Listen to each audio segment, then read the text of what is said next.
What's up, everybody? Hello to the herd. We've been off for a while, and I hope that this podcast finds you well in these unprecedented times. In these We're unfergalicious times. increasingly unfergalicious times. Yeah, I And would say the times are precedented. yeah, the thing about living in these unprecedented times, I think you just hit the nail on the head, is that they do have precedent. We have done this before, but I want to say I know people are very uneasy right now. And I think that you're right to be uneasy because we're looking at a very uncertain future. The bright side is that the certainty of the future is that it belongs to the robots. Yeah, yeah. Someone's come someone's coming to take this future from us no matter what. I'm okay with it. I saw a meme the other day that was like, if the aliens came down right now and were like, we're here to overthrow all your leaders, we'd be like, Yeah. great. Like bet. That's Absolutely. great. Love that. Absolutely. Yeah, obviously, whatever. It's hard to make, I know people are like genuinely upset. I was genuinely depressed for a couple days as well. I wasn't surprised at all. It's exactly what I kind of thought was gonna happen. There was like a week there where the whole backdoor shakeup happened. They old yeller Joe Biden, and then they put in Kamala, and then Kamala was brat, and then there was like that 1 month where everyone was on coke, and it just felt like maybe the winds were changing. I don't know. But mostly I just was like, yeah, this is probably what's gonna happen. So I wasn't shocked, but I was. It's just depressing. I don't know. I didn't want to go. I don't want to go back to just the chaos, everyone being at each other's throat. I think everyone's looking for a reason about like what went wrong, what exactly was it? Why did Kamala lose? Like what exactly was it? It feels a lot like the waitresses trying to figure out like why it was or was not busy that night. Right, right. And it's like, well, yeah, like last night was crazy busy, but it was Tuesday, but the Yankee game was on, and tomorrow's Halloween, so that's why tonight, which usually is busy, probably will be dead because people are saving up for tomorrow for Halloween. Like, no matter what it is, you're just gonna do a whole thing about why or why not. But Right. I think it's a lot, well, at least in my mind, and this is probably wrong, but I voted for Kamala so that the majority of people that I interact with every day will be in a good mood. Okay. And I think that a lot of people are kind of like simpler than we say. I think a lot of people just vote for whoever is around them to be in a good mood. Well, Thoughts? okay. Conversely, I hate everyone, so I voted for Trump. No, I'm kidding. Well, you are Latina, so Yo, listen, So if I don't know if you want embarrassing. to speak on I, that I demo. I would like to talk about the exit polls as Yeah, talk a about them. white passing Latina, Latinx. Thanks. Um, it's embarrassing. It's embarrassing, but I mean, not to say it's like easily explained as if that's the end of the argument, but it's just like what the rhetoric that is spit of like, oh, men are men and women are women and we shouldn't be doing this and we have to protect children and like blah blah blah. All that rhetoric is like, the I'm not saying Catholicism as a religion, but Catholicism as more of like a culture is like so aligned with the Mm. bullshit they're spewing. And it's bullshit because like let's protect children, but also here's Matt Gaetz as the attorney general who has like, Yo, that was you know, crazy. Yo, did you see R. Kelly press secretary? yeah, did you see Diddy, R. chief of house parties? Yeah. Chief of the vibes, did he? Yeah. What I'll say that was different from this year than 2016 was that when I voted for Kamala, I felt better about voting for Kamala than I did for Hillary. And Mm. only because, or maybe not only because, but mostly because of what took place with the DNC in 2016 when like all that shit came out where like basically she cheated Bernie Sanders out of like at least a fair shot at the nomination. We don't know what would have happened if her and Donna Brazile hadn't Yeah. done what they did, but um but that had such a bad taste in my mouth where it was like I'm actually not with her. But and I'm not saying she wasn't qualified. I'm not saying she wasn't gonna do like a decent job in office. What I'm saying is like it was like ill-gotten gains and then you didn't even win. And it's a little bit the same with this time around where it's like I was more comfortable voting for Kamala. However, it was still there wasn't a primary. So if you don't let the people pick who they want to be the running candidate, then we're not really sure that candidate will win, are we?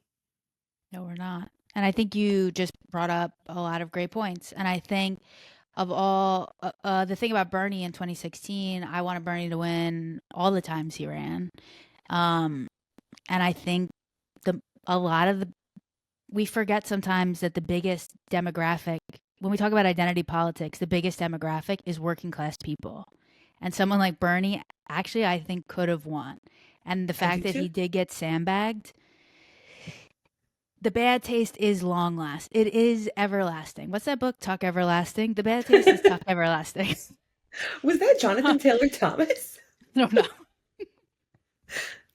Um, yeah, and I think of all the takes, the grab bag of takes out there, right, about what happened this time. I think the statement by Bernie is the one that I thought was correct, which is that we lost because people are angry because the Democrats have abandoned the working class, and that's like Right. obvious.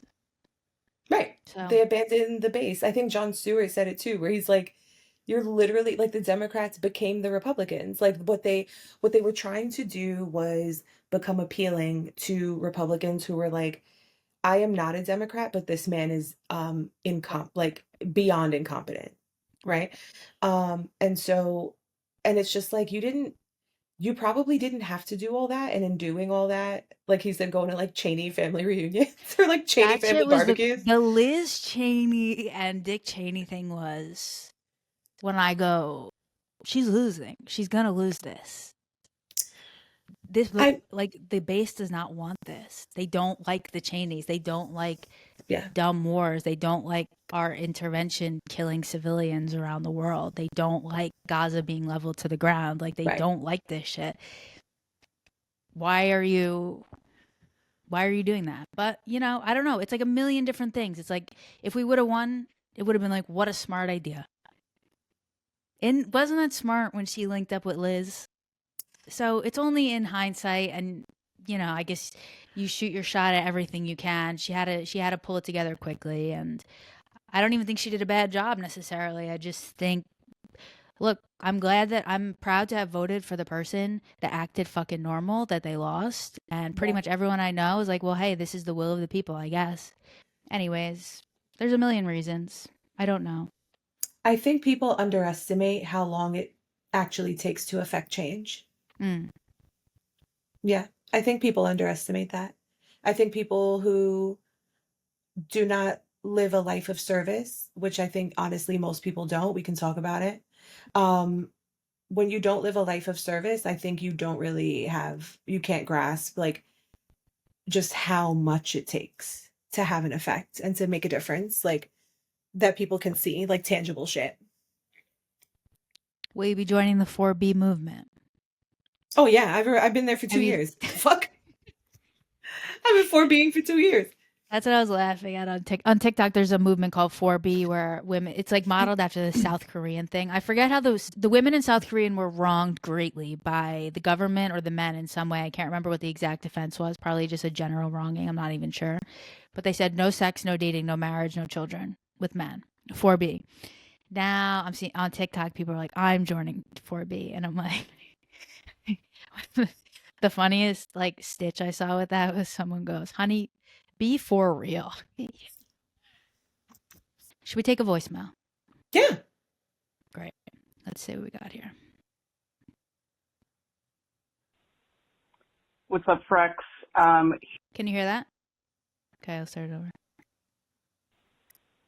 What's up, Frex? Huge fan, long-time listener, first-time caller. First of all, that picture on your story was everything. The phone, the glasses, the Mm. nose piercing took me back. What's on my mind? I'm trying to get pregnant. So my hormones are all out of whack. I'm going to say that I can't get pregnant because of the election results. And that's what's on my mind. I'm a stressed lady. Any advice? Appreciated. Thanks. Wow, that's wild. Well, first of all, thank you for the call. Yeah, I don't know. It's tough, man. I understand people are all fucked. People, it's all topsy-turvy, as they say. And mental stress and emotional stress does affect physical stress, and hormones, all that is a very real thing. And I don't know, man. Maybe I think probably the best way to get pregnant right now is to calm your hormones is just to like smoke cigs and take Xanax and just chill out. Well, yeah, also tequila. That's how I got pregnant. A little tequila, a little It was a lot. It was a Marlboro lot. Lights. How many shots of tequila were you off when you got pregnant? Oof, about 5 or 6. About 5 or 6. So for our caller, that's the answer. Right about 5 or 6. Do you remember what kind of tequila it was? Casamigos. Okay, respectable. I don't have to think about that. Thank God it wasn't Jose Cuervo. No. I haven't done Cuervo since I was 18. I can't. Okay, good. I can't. No, Casamigos is a mature, respectable way to get pregnant. Blanco. Oh, of course. It's not even a question. All right, let's move into some. Thank you to that caller. I know you're stressed, and I hope we all just are nice to each other and show each other love. And I know that's like corny and dumb, but I don't know what else can be done at this point in time besides smoke, take drugs, and be nice to each other. I also recommend and have been recommending to my friends, like, look into your lineage. If you can get a passport through Ancestry or like through descent to other, like dual citizenship to other countries, do it. Right. Maybe they have some stuff that can help if our country can't. Yeah. All right. Moving off the politics of the election, just some things. So I haven't done a pod in like 2 months, and I've been dying not being able to run my mouth. So just wanted to go over like some big points that have happened. First, I just want to talk about Zach Bryan being canceled. I don't know if you're a Zach Bryan fan. I don't know who he is. Country. Okay, he's country. I talked a lot on the pod about how I was really into Zach Bryan in the last year. He's been canceled. His ex-girlfriend, Brianna Chicken Fry, who I love. She's a podcaster and a TikToker, and I always liked her. She just came out. They just broke up. Zach Bryan offered her $12 million to sign an NDA. She didn't take the money, and now she's just letting it rip. Not What'd a he good do? guy, just like an abusive, manipulative guy. Now, the thing is, I really like the music. So this brings up the point, it is harder to let some things go than others. This is going to be hard to let go of the music. Diddy is easy. Because Diddy has no songs we need. I'll Be Missing You. Your aunt don't die every weekend. Twice a year. You need that song twice a year. But what about I need a girl to right? It's a moment. That was a moment. Had a girl, she would die for me. Yeah, but we could do it. We could. Okay. If you didn't just bring that song up, I never until after my death would have ever remembered it existed. What? What about coming with Mason shit? He's because he produced mad shit too. All about the Benjamins. I mean, they're bops. I know. I can let it go though. I know you. I'm letting it go. No, I'm letting it go. You're gonna let it go, right? You have to. Why has New York turned into America's new Dust Bowl? I know. So for people not from this area that are listening, there are just spontaneous wildfires breaking out in New York City and New Jersey. Yeah. Staten Island, Brooklyn, Washington Heights. I don't know what the neighborhood over here in Jersey is, but I came out of the house the other day. I was walking around. I was like, wait, why does my hair smell like a campfire? Like, did I get fucked up and like go to a campfire and not remember? Like, what is this smell? It's in the air. And then someone's like, you shouldn't even be smoking cigs outside because an ember could set the whole thing off. Now, do we think what's going on with these brush fires though? Are people setting these for real? No, we were in a drought, girl. It didn't rain for 40 days and it's autumn, so there's a mad what is it called? Kindling. There is Finland. kindling abound I because know. the ground is mad dry, the leaves are mad dry, and everywhere they're falling from the sky. And yeah, no, people are like flicking cigarettes out their window while they're driving or on the highway or whatever, and that's it. Boom. So you think it is the cigarettes causing this in conjunction with the kindling? Yeah, it could be The anything. kindling. Like, listen, every day there's like a wire in a wall catches fire, something like that, or Mm. weird shit, like E-bike e-bike explosions. batteries. But Oh, no, yeah, sidebar. yeah. I don't know if you just read, but just today they said they're now, remember they canceled congestion pricing. Now they're bringing it back. Oh If my you haven't God. listened to my episode from a few months ago on congestion pricing, you should listen to it because I really lost a lot of followers for that one. Really? Why? Because I don't support congestion I pricing don't support it because either. I'm a piece of shit. Okay? I don't support it either. Anyway, they're bringing it back. They announced today. They are going to do it. Ugh. And I'm like fuck you, dude, because you know what? They canceled it to earn goodwill with suburban and outer borough voters right before the election. Because it was very unpopular in those areas, obviously. And then now the election has passed. Now they're bringing it back. Fuck you. Yeah. I've had it. If I Yep. really thought that money was going to get to the MTA, I'd be okay with it. But me and you both know that money ain't going to the MTA because they started building the Second Avenue subway line in 1970. Have you seen it make it to the Bronx yet, No, Trina? it Because that's where it's hasn't. supposed to be headed to. Really? Yeah. Maybe not the Bronx. I think it's Really? going to Harlem. Wow. No, you know what? Because it's not going to stop people from going. It's just going to take more of our money. Exactly. And it's like if I had any confidence that the money would be used in any kind of way that would help my fellow New Yorkers, I would be okay with it. But I know that that's not what's going to happen. And I know that a big push for this was done by these like these groups that say they advocate for I don't even know the word What, the like environment? yeah, but it's not the environment. It's like a more pedestrian friendly city. Oh, okay. Or they are more like Amsterdam like city where it's about Hmm. biking and walking and blah blah blah blah blah. Those groups, if they were genuine, I would support them, but they're e-bike lobbies. I'm not even kidding if you like look into Really? them. Yeah, they're like lobbyists for fucking e-bikes.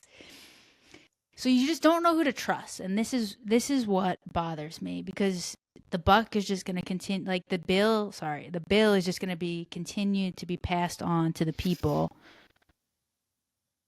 and no change is going to happen. So Right. that is that on that. Yeah, I'm still driving. I don't care what it costs. Sorry. Yeah, I know. Oh, we're going out tonight. Are you going to drive? Hell yeah. That's Last why I time don't we drink. last time we met up for 2 drinks, I ended up having a Hunter Biden night, You did. folks. You did. What else we need to touch on before we get out of here? Oh, just briefly, New York sports. I know half this audience loves the NBA and the other half suffers from depression, but just have to touch on, I was off the air during the big New York trade heard around the world. As predicted many times on this podcast, Julius Randle has been traded to the Minnesota Timberwolves, but as not predicted on this podcast, included in that trade was our beloved Big Ragu, I Dante know. DiVincenzo, the Italian representation on the New York Knicks. Also, he has the haircut of all the boys I grew up with. Yes. I don't know. I was so angry that I called the Madison Square Garden concession stand to complain about the trade. I wasn't. I didn't really.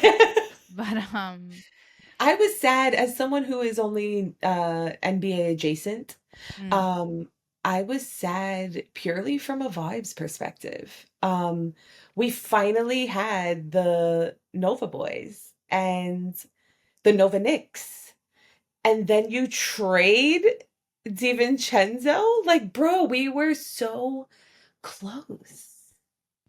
you hit the nail on the head, Triboro Trina, because that was the question I was going to pose. Like, the vibes are off. Last year's team, I have never seen such goodwill towards a team by this city towards a team that didn't even win. Like when they would lose, they would get standing ovations at Madison Square Garden because you could not deny how fucking hard they hustled and Yep. how hard they tried, and everyone respected the hell out of them. The camaraderie of them being pretty like short. They all have deviated septums. They're all kind of like like they're full Dorcases. They're all like, yeah, we listened to Justin Bieber before and we love to practice. I mean, they're full Dorcases. So in a way, Right. actually, if you think about it, justice was served. Like the trade made actually makes sense for the personalities because Dante DiVincenzo was like the cool one out of that Nova Knicks group. Yeah. The Michael Jordan of Delaware, they used to call him. He actually had a little like he had a little swag, a little something going on. He had that like Right. white guy basketball thing. I don't know. And Randall also was a little cool. Now we got in return, Cat is a big dork. So in a way, the scales. What's the term?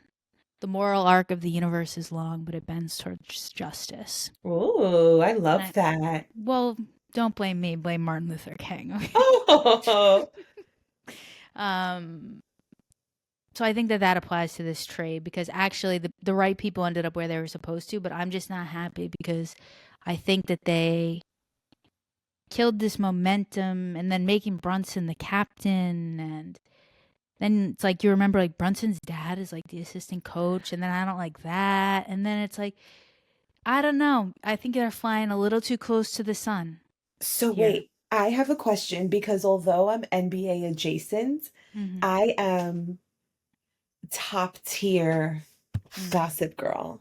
Mm. What happened? Can you tell me? What happened when DiVincenzo was at the Garden and him and like Brunson's dad were gonna scrap? Like, did something happen? All right, so I don't know the insider info, but just what happened, Gossip Girl XOXO, was that this trade happened out of nowhere. Let's just set the scene. Okay. So this is the day before training camp started. The Nova Knicks, the four boys, Bridges, Hart, Brunson, and DiVincenzo had done like a photo shoot. I forget if it was like GQ or something. Like Oh my it was like God. the whole city was like, we got the Nova Knicks, blah, blah, blah. It was a whole thing, right? Everybody was ready. Training camp starts tomorrow. This trade comes down. Big Ragu is in it. Okay. Dante's in it. Now, I think it was literally maybe a week or 2 weeks later, preseason game, the first time the Timberwolves come to the Garden. That's not that much time had elapsed. Right. And so DiVincenzo, now playing against his former team, is at the foul line and he starts yelling over to the Knicks bench. He's going, yeah, I can't finish, right? Can't finish. Which is, Tibbs, the coach, or someone probably put on some scouting report that DiVincenzo saw. Great player, but can't finish around the rim. Which means, like, I Hey, don't know yo. exactly what it means. Like, you can't, like, I can't finish. Hey, Listen. yo. Hey, Well, that is yo. a problem. Um, so he starts going, yeah, can't finish, right? Can't finish. And then he starts going, this is what happens when they let you be in charge. This is what happens when they let you be in charge. Now, I don't know if he's talking to Tibbs or if he's talking to Brunson's dad, who, if you look at it like he's talking to Brunson's dad, it actually like creates ill will towards Brunson from me, in my opinion. Where I'm like, yeah, why is your dad like making you the captain and trading your friends and being like, no, this Mm. is Jalen's team. Anyway, then afterwards, Rick Brunson, Jalen's dad, was like, you shouldn't have, like, you're really going to stand there and talk like that in front of everybody, whatever. And then Dante DiVincenzo, who is a cool kid, said something, like, go fuck yourself, something of that nature. Damn, son. Without knowing their relationship specifically, I just feel like that dynamic has to be like a don't you like to imagine that they're family? Don't you like to Who? imagine? Like The boys. DiVincenzo and yeah, and like Yeah. because even when you're family with your friends, when you're on a team like Villanova, like I'm thinking about college years, I'm thinking about the time you spend, you travel to games and Mm-hmm. like you do all this stuff, and like the parents have to know each other. Like even at a college level, it's just like you know who's going to the league and who's not. And so like you kind of have that camaraderie of like we're the parents of the popping kids and like Mm-hmm. whatever. And so I don't know, I just I don't know if they've had like sleepovers, but I feel like there is some level of like, I've been to your house for like your parents' birthday barbecue I or went to your something. grandmother's funeral. Right. I went to the wake. Maybe not the I funeral, would but I have went the to the wait, wake for sure. 100% the wait. Yeah. During the 5 to 7 shift, Yeah. Yeah. Yeah. 100%. Yeah. 100%. Yeah, Coworkers go 1 to 4. I think that's exactly right. I think, people get traded all the time. The guys are always like super media trained to be like, hey, the NBA is a business, blah, blah, blah. This happened. I'm super happy to be where I ended up. But also, the truth is, I think DiVincenzo now is really happy to be where he ended up because he's with another fellow cool kid who, like, which is Ant Edwards, who's like the most charismatic dude, can't stop getting girls pregnant, Oh, um, beloved by the organization, always joking around, just like a charming personality, great hmm. energy. And DiVincenzo kind of fits more with that than he does with like, hey guys, we gotta go practice. We gotta go practice. Yeah. Like deviated septum energy. All right, I Okay. want to hit one more voicemail and then we're gonna get out of here. And I want to say to the herd, sorry I abandoned you, and I'll be back next week. Thank you. Wait, how do I get to it? Let's see. Hey, Frex, it's a hyperbolic age. Boy, what a wild ride it is. I don't know. I just hope you're okay. I hope you're having fun. I hope you're being nice to yourself. I still think you should do a drama about being a mom who starts running a book on the high school, like local high school games, but then end of season 1, it flips over to you're dealing with like actual mafia people. I don't know. It could go a lot of places. I think you'd be great at it. But yeah, hang in there. You're the shit. I'll talk to you later. Bye. Thank you Who's so much for that that? call. I don't know. The thing about the audience is I'm obsessed with them. Like everyone has such a good voice. Did that not sound like the nicest man you've ever encountered? It did sound like the nicest And man. I like when people identify themselves by their Instagram handles. Like I know exactly who that is. I go hyperbolic age, of course. And then I like when people come with a pitch as well. Yes, that was Kind such a good words. I pitch. hope you're doing well. A great pitch. I just love the audience. I missed you guys in these last 2 months. What do I want to say? I can't really say anything that will make you feel better. To piggyback off the voicemail, I just want to remind you as often as possible because you had mentioned this on a previous episode. If you didn't do it today, I'll do it for you. I love you, Emma. I know how good you are. Thank you. I love you, Trina, and I know how good you are. And if you're feeling a type of way out there, just remind yourself, just say to yourself as many times as it takes to feel relief. I love you, and I know how good you are. I love you, and I know how good you are. Because you're all good eggs, and I love you, and I'm here for you. And I know this is a scary time, but we're back on the air, baby. I don't know if we're going to be on Riverside or in a studio. When I said I was putting the podcast on hiatus, I said I was going to figure some things out and then bring it back. And I want to be so clear that I figured nothing out. I, in fact, want to be even clearer. I didn't even try. And that is the Little Frex promise. Since the beginning of this pod, I would constantly be like, oh yeah, we're going to work that out. I'm never going to work it out. I'm never going to figure it out, but I will come to you in whatever form I'm able to come to you in. Okay? And I will be at your side. And I will be at your side, babe. I love you and I know how good you are. And I'll see you next week.